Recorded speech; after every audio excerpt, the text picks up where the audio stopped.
मुझे मालूम है इस मुल्क के अंदर दो एम है, दो एम। एक तो मीडिया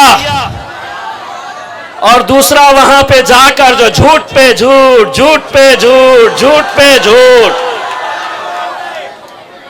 मोदी जी कभी एक मर्तबा अपनी जबान से ये बोलिए, ये हिम्मत रखिए बोलने की कि हां इस देश के अंदर कुछ लोग जाति, धर्म और मजहब के नाम के ऊपर बंटवारा कर रहे हैं। वजीर आजम आप मेरे भी हैं। जब आप यूएस जाते हैं तो मुझे भी फख्र होता है। जब मेरा मुल्क तरक्की करता है तो मुझे भी फख्र होता है। लेकिन आज क्या यह सच्चाई नहीं है कि किसी के व्हाट्सएप स्टेटस के ऊपर किसी की जान ले लो, किसी को महज गोश्त है किसी की थैली के अंदर तो उसकी जान ले लो। क्या वो नौजवान लड़कों के मां बाप, बेटे, भाई बहन, बच्चे नहीं है?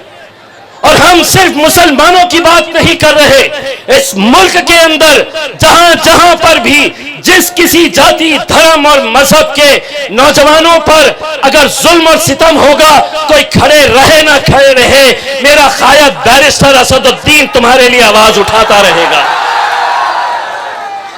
इसीलिए मेरे भाइयों, जब पार्लियामेंट के अंदर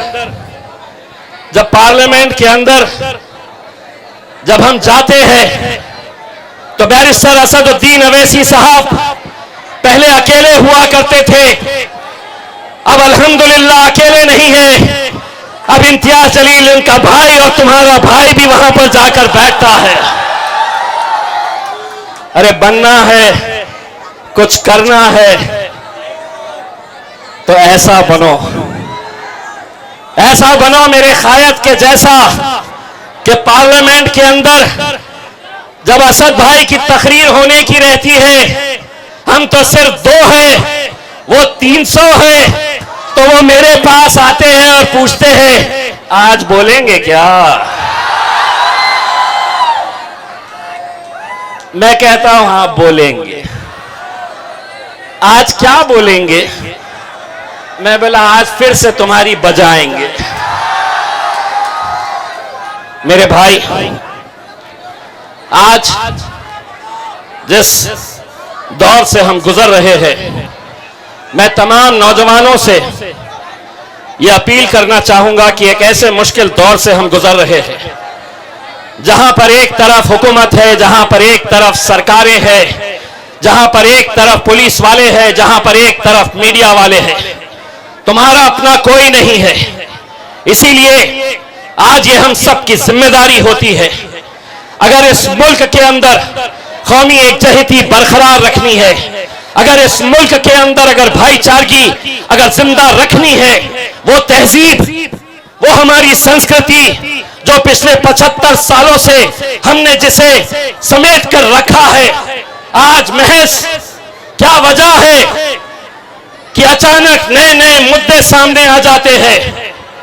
आज जब ये मामला निकला तो देवेंद्र फडणवीस साहब भारतीय जनता पार्टी के उप मुख्यमंत्री और गृह मंत्री ने यह कहा कि हम देखना चाहते हैं कि ये औरंगजेब की औलाद कौन है। मैं आपको कह रहा हूं देवेंद्र फडणवीस साहब, इम्तियाज जलील आपको कह रहा है, बताओ पिछले 75 सालों के अंदर क्या वजह है कि एक राजा जो 40-400 साल पहले था, उसकी कभी भी कोई जयंती मनाई नहीं गई, कहीं कोई पोस्टर नहीं दिखा, किसी ने व्हाट्सएप के ऊपर नहीं रखा। यह भारतीय जनता पार्टी सत्ता में आती है और अचानक यह मुद्दा इसलिए खड़ा किया जाता है कि समाज के बीच में दरार पैदा करो और हम सत्ता का मजा लेते रहो। एक बात अच्छी तरह से समझ लो, हम सत्ता के भूखाभिकारी नहीं है, हम सत्ता के लालची नहीं है, इस मुल्क से हमें मोहब्बत है। मेरे भाई, आज बैरिस्टर असदुद्दीन अवैसी साहब, हम तमाम लोग जो अलग अलग जाकर, अलग अलग जगह जाकर आप लोगों से ये अपील कर रहे हैं, ये मुल्क की खूबसूरती को बरकरार रखिएगा।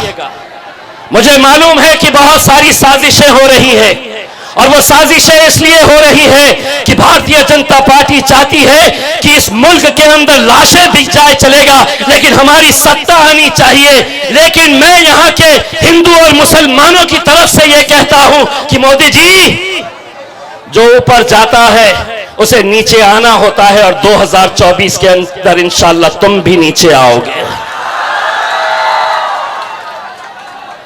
क्योंकि इस मुल्क की खूबसूरती को अगर कोई बर्बाद करने की कोशिश करेगा, आज से महज 5 दिनों के बाद हम 2 अलग अलग त्योहार एक ही दिन मनाने वाले हैं। एक हमारे हिंदू भाइयों का आषाढ़ी एकादशी का त्योहार, जो किसानों के लिए, जो गांव के गरीबों के लिए बहुत बड़ा त्योहार होता है। उसी दिन बकरी ईद भी आने वाली है, उसी दिन हमारी एक और ईद आने वाली है। हम दोनों त्योहार एक साथ मिलकर मनाने वाले हैं।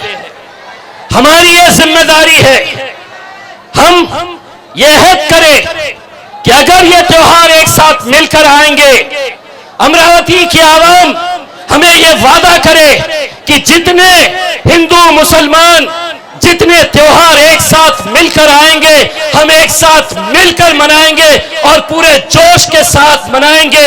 है तैयार तो हाथ ऊंचा करके आप मुझे बताओ। ए मीडिया वालों, ये मेरे मुल्क की, ये मेरे देश की, मेरे राज्य की तहजीब है, संस्कृति है। लेकिन आज कैसे कैसे हथकंडे अपनाए जा रहे हैं, आप सभी लोग जानते हैं। कैसे कैसे लोग हमें निशाना बना रहे हैं। अरे इतने परेशान क्यों हो गए हैं?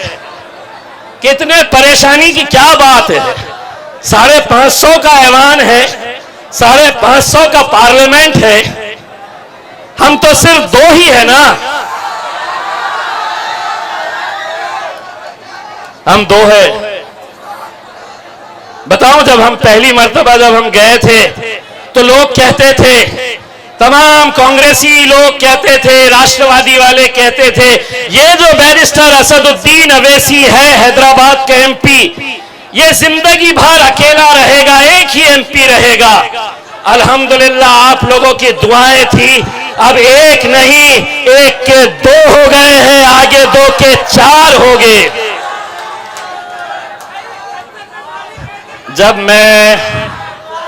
जब हम पहली मर्तबा जब हम गए थे पार्लियामेंट के अंदर, तो वो बड़े वाले साहब जो है ना, अभी यूएस के अंदर जो है, ये अमेरिका जो गए हुए हैं, उन्होंने क्या पूछा था पता है? दूसरे नंबर वाले को पूछा था, अरियो सांबा कितने आदमी है रे? जवाब में क्या मिला था? साहब है तो 2, लेकिन 300 पे भारी है अपने।